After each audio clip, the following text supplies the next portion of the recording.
caught my brother's fiancée cheating, got shunned, years later, proven right. They only contacted me for divorce testimony. I, $30 million. Attempted to persuade my brother, $35 million, to call off his wedding 3 years ago after learning that his fiancée, 33F, was unfaithful to him. Regretfully, none of the family members listened to my advice, and they nevertheless got married. Furthermore, by portraying me as a jealous person who couldn't bear to see my brother happy, they persuaded the family to cut me off. I haven't spoken to my family at all since, and they haven't made an effort to contact me either until recently. They came a few days ago because they required me to testify in my brother's divorce proceedings. It seems that he had no intention of paying child support, but I have steadfastly refused to assist them. I'm now being accused of being selfish and callous. On the one hand, it feels like the necessary closure, and I'm rather happy that I can finally refuse them. However, some of my friends believe that I will later come to regret this choice. They think that this could be my one chance to make amends with my family, and if I turn them down now, I might not have another chance.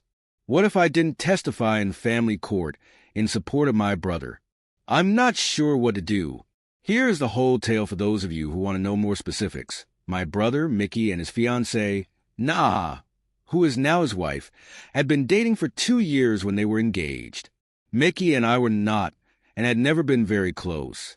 Even as adults, our relationship as brothers was impacted by the fierce sibling rivalry we experienced as children. I was always, even unconsciously, in competition with him. The unfortunate thing is that my parents did little to deter this rivalry.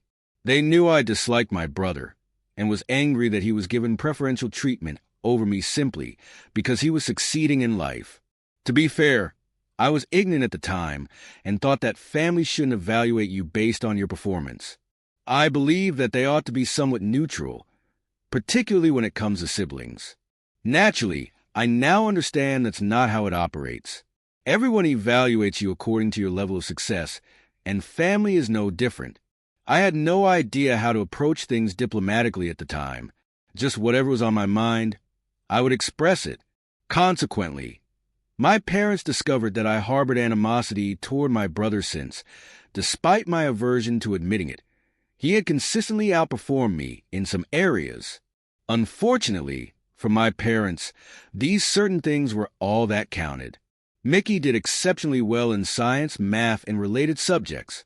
After graduating from college, he began working at a rapidly expanding computer business and earned a lot of money early on. He was intelligent, and his career graph kept getting better, so it wasn't shocking. However, I wasn't doing that well. I wanted to be a writer, so I went after a degree in literature. When I realized I was probably not as good a writer as I had been told throughout my youth, I became despondent and left school in my second year. I was just average in most things when I was younger, but I was incredibly good at writing. At least in that sense. I thought I was comparable to my brother because I would win various contests. I used my writing abilities as a means of competing with his academic and project accomplishments. But after leaving college, I worked as a freelance copywriter in an attempt to make a living on my own. My brother was doing really well and had even begun to repay our parents, while I was barely making enough to live on my own. Comparisons between us were inevitable, of course. My parents always made it a point to encourage me to get a more respectable career and to take my life more seriously whenever the family gathered together. At the conclusion of each lesson about my life, they would either compare me to my brother, advise me to learn from him, or say something equally irritating. These discussions frequently devolved into yelling contests. I would tell them that I was sick of being treated the same way since I was a child, and that they were being bad parents by always comparing me to my brother. We would argue, cut off communication for a few weeks, and then they would try to make amends. It was the same ritual every time. Then Mickey and his 2-year girlfriend became engaged. She had visited the family when they were dating, and I had met her a few times. Even while they were engaged, she seemed like a decent person and pleasant enough. However, my family threw a dinner party at our place approximately 2 weeks prior to the wedding. Despite our differences, Mickey and I always made an effort to maintain a friendly demeanor for appearances. Despite my lack of interest, I took part in every wedding-related activity. I still regret the decision I made to go out and smoke at some point during the dinner party.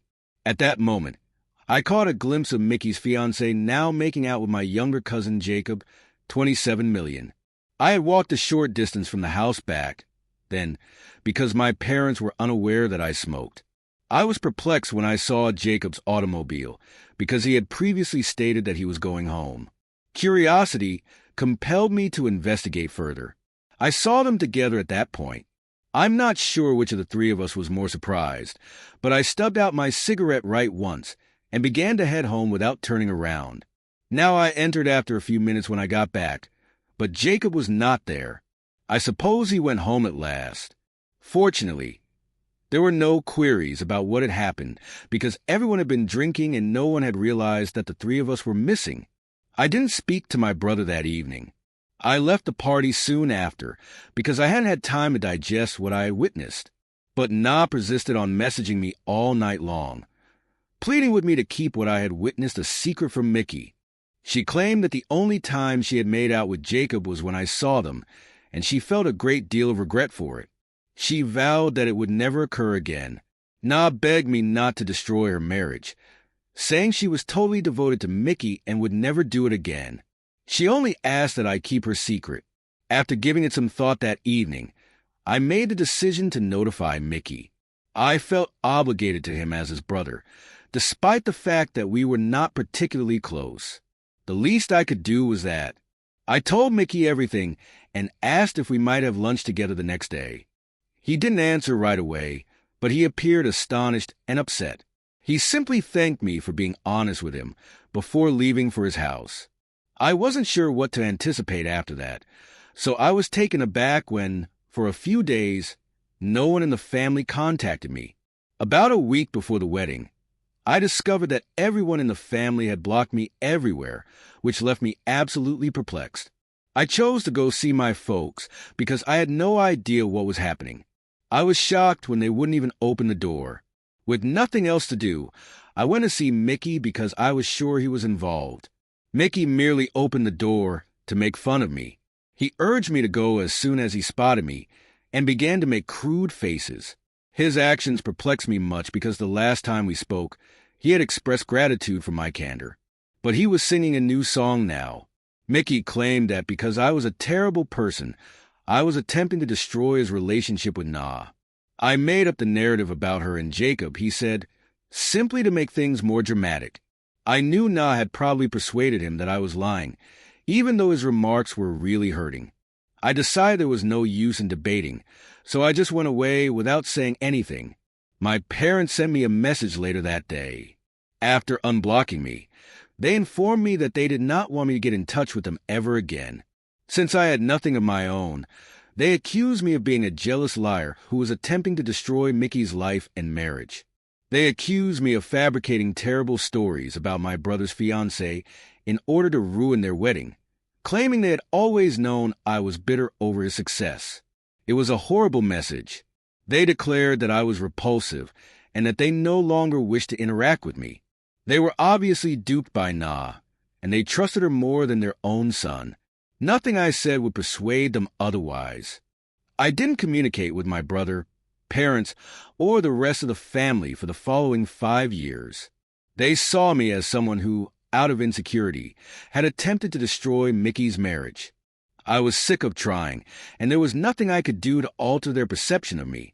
I decided to let it go. I was really distressed about what was occurring with my family, which made the first 5 years challenging. At first, I was depressed, but I eventually recovered. I'm doing fairly well for myself now. Since I've been in the business for years, my copywriting job pays higher, and my name is now more recognizable. I realize how toxic my family was to me. Therefore, I'm happy with what I have and don't even miss them. They just came to my house and asked me to testify in family court on my brother's behalf, but I flatly refused. After everything they said to me and the way they have treated me for as long as I can remember, I don't believe I owe them anything. Nevertheless, my friends think I'll come to regret this choice. They believe that rather than excluding my family entirely, I should give them a chance, speak with them, and attempt to resolve the issue. Naturally, my family has done all in their power to make me regret my choice. They have been accusing me of being cold-hearted and self-centered in their emails and letters. They've even attempted to defend their behavior by claiming that they had good reason to ignore me and think now was superior to me at the time. As much as I hate to say it, I can see their argument. As I previously stated, if my parents made a comparison between myself and my brother, I had a propensity to snap at them. This, of course, convinced my parents that I hated Mickey. They were so tempted to believe now when she said that I was fabricating tales about her in order to destroy Mickey's life. Not that they were correct, but my remarks throughout those arguments weren't particularly polite either. In retrospect, I can see why they initially thought that the answer was no. Furthermore, I didn't really defend myself either. I didn't strive to support my version of events and instead let things go. Since they thought I had been lying, they naturally didn't get in touch with me for the following 5 years until they learned about Na's extramarital escapades.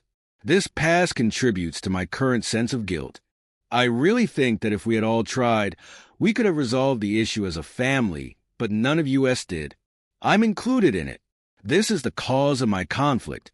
My friend's words that this might be my only opportunity to repair my ties with my family are still ringing in my ears. Particularly when the family is as toxic as mine, I am aware that people frequently claim they can live without them. However, I can't get rid of the notion that by declining to assist, I'm committing a grave error. I truly need to know whether I'm wrong for not testifying in court on my brother's behalf. Update. After careful consideration, I have chosen not to testify on Mickey's behalf. This is not something I must do. I've gotten by quite fine without my family for the past 5 years, so I don't even need to mend our relationship. I have no doubt that my family would not have contacted me if it weren't for the divorce and child support disagreements. For the past few months, Mickey and Na have been going through the divorce procedure. They were aware that I had been speaking the truth about Na's affair at the time, so it's not like they were unaware. Until they required my assistance, they simply didn't think it was essential enough to get in touch with me. Mickey learned about the affair a few months ago when he discovered Na messaging Jacob. Na maintains that the affair has barely lasted a year, saying it began when she felt ignored by Mickey, who had been preoccupied with his job. But a few weeks ago, their 1-year-old kid underwent a court-ordered paternity test, and the results showed that the youngster is not Mickey's. After the divorce, Mickey has understandably refused to pay child support. Na, however, maintains that since he has been the child's father for the past year and not Jacob, he should keep providing for the child monetarily. I can help with this. To demonstrate that Na's affair with Jacob has been going on for more than a year, since before they were married, Mickey and my parents want me to testify in court. They require my testimony to back their claim that Jacob, Mickey's biological father, should assume responsibility and avoid paying child support. It's all quite intricate. In the end, Mickey and my parents have been aware of Na's affair for some months. They never bothered to contact me until they required my assistance, even though they knew I was telling the truth. I've been struggling with this discovery for the past few days. I finally came to the conclusion that I owed them nothing. I've had enough of them and can carry on avoiding them, as I have for the last 5 years. None of their frantic emails or messages have received a response from me. I don't even think I should.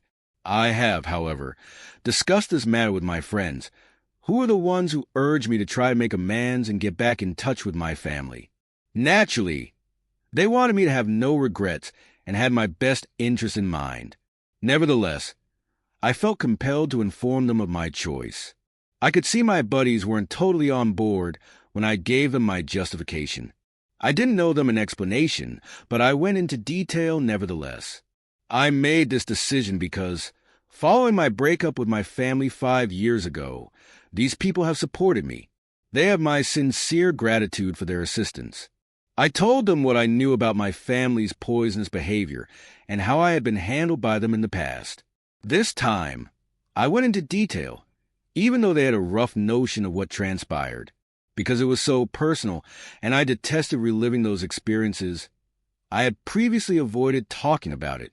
However, I thought they should know how deeply it all impacted me. I opened up about everything, including the taunts and charges I encountered after telling my family the truth about Na. I also clarified that my family has only contacted me at this time because they require my assistance. They never will, and they never did appreciate me as a person. They haven't bothered to apologize for their actions, even though they have known for months that I was speaking the truth. They have been defensive, but they haven't really apologized as of yet. They even tricked me for a second since I was thinking about their perspective. Ultimately, though, they ought to have trusted their son over Na, but they didn't. So, be it if it costs them now. I'm unable to stop it. Back then, Mickey and my parents didn't care that I was trying to warn them. Instead, they excluded me from their life and insulted me. Going back to these people would be wrong, and I will never longer injure myself in that way. That's the reason I'm staying away. My friends reassured me that they would back my decision after I told them how I felt. They concur that I've made the best choice for me now that they are aware of the full circumstances and my feelings. We are getting along well, and for that I am quite thankful. Second update. My family first arrived at my place 2 weeks ago, pleading with me to assist them. They chose to get in touch with me once more today because I didn't reply to their emails or messages. I was at home, and it was the weekend. In the afternoon, the doorbell began to ring constantly. When I looked out, my family was there. I made the decision to let the bell ring for a few minutes while I pretended to be away from home. However, rather than going, my father became irate, claiming to be aware that I was at home and insisting that I speak with them. I'm not sure how he deduced that, but I didn't respond. He insisted that I open the door and continue to shout outside for a few more minutes. He and Mickey eventually began pressing as hard as they could against the door, and I was worried that they may shatter it. All I could do was stand up and open the door. I was already somewhat irritated by that point. I didn't want to have to contact the police, and I had been quite clear that I wanted to be left alone. I didn't want to cope with the hassle that would come with living in a great neighborhood. I strongly informed them that I had already made up my decision and that I didn't want to talk to them when I opened the door. I refused to assist them. It wasn't even about personal grudges at this point. All I wanted was to avoid them, and they had to accept that. I wasn't going to change my opinion by coming to my house. On the contrary, it only made me feel worse. Mickey begged me, but my parents remained silent. He claimed that because he didn't think it was just for him to pay child support for a child that wasn't his, he truly needed my assistance. I should help him, he said, because we are relatives. That's when I started laughing. We had been anything but family for the past 5 years, but now they wanted to behave like we were family again just because they needed my assistance. I curtly informed Mickey that we couldn't merely act like family when it suited them. I told them to go since I no longer regarded them as family. My parents went crazy right away, so I suppose they didn't appreciate my tone.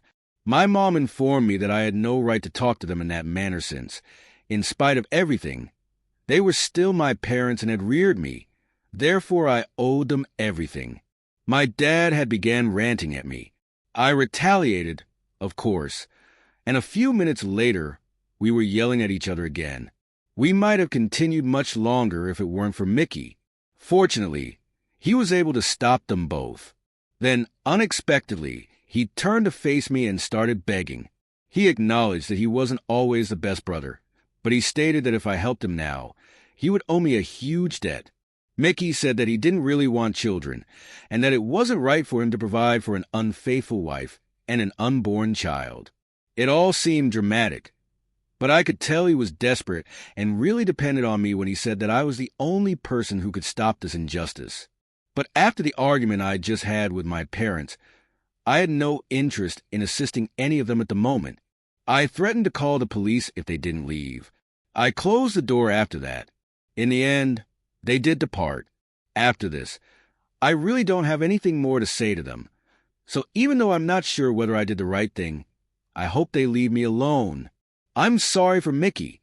Perhaps our relationship would have been completely different if our parents had been better parents. I'm not claiming Mickey was faultless or flawless, but I can't help but feel sad for him given his current predicament. He could have completely averted the situation if he had simply paid attention to my warnings. I still believe that our parents destroyed his life. Mickey might have been able to persuade me to assist if they hadn't treated me so terribly. However, the harm has already been done. Even though I genuinely hope Mickey is exempt from paying child support since, morally speaking, Not doesn't deserve it, I will not be assisting him. That's saying something, because I hate, not even more than I hate my parents. I firmly believe that it is unethical for Mickey to be child support for a child that is not his. I'll stay out of it, but I hope things work out for him. Third update. Since my last update, which was 3 months ago, not much noteworthy has transpired. My parents have made multiple attempts to contact me, but they have yet to offer an apology. Rather, I've received emails informing me that my refusal to assist Mickey is a grave error, as if that would convince me otherwise. They even admitted that they are embarrassed to refer to me as their son. They were continuously disparaging me in their emails, and eventually it became tiresome, so I stopped reading them. They kept making new accounts solely to irritate me, not because I hadn't tried to block them. I very certainly had. In any case, I found it easy to overlook because I didn't give a damn. After a while, I became preoccupied with my job once more and stopped caring about it. I just learned about Mickey's custody battle, and my parents via a cousin whose mother is close to my parents. This cousin and I have always gotten along, so she has been keeping me informed even though I haven't been in contact with most of my relatives. She informed me last week that Mickey would not be required to pay child support. Jacob has made the decision to become a father to his child after much deliberation. Jacob wasn't ready to commit at first, but Na made it plain that she would leave him if he didn't take the initiative and become a father. As my brother predicted, Jacob had, of course, been in contact with her all along and had met his biological kid multiple times. Although he didn't want to commit to anything, he did have a bond with his son. I suppose he finally consented to her requirements because he was afraid of losing Na. I've heard that Jacob and Na intend to tie the knot as soon as her divorce is finalized. They have begun to accept all of Mickey's demands in an effort to move things forward more quickly. But I already know that Na won't make it through this since no relationship ever survives an ultimatum. In any case, that will be her karma, and I don't give a damn. The fact that Mickey is leaving this mess makes me pleased. I hope that we can get back together someday, but I don't think my parents will allow it to happen as long as they are here. However, I don't really care about it. These things no longer have an impact on me, and I'm content with my life. Thank you for watching. If you haven't subscribed yet, please do so and hit the notification bell to stay updated with more shocking real-life stories happening around you.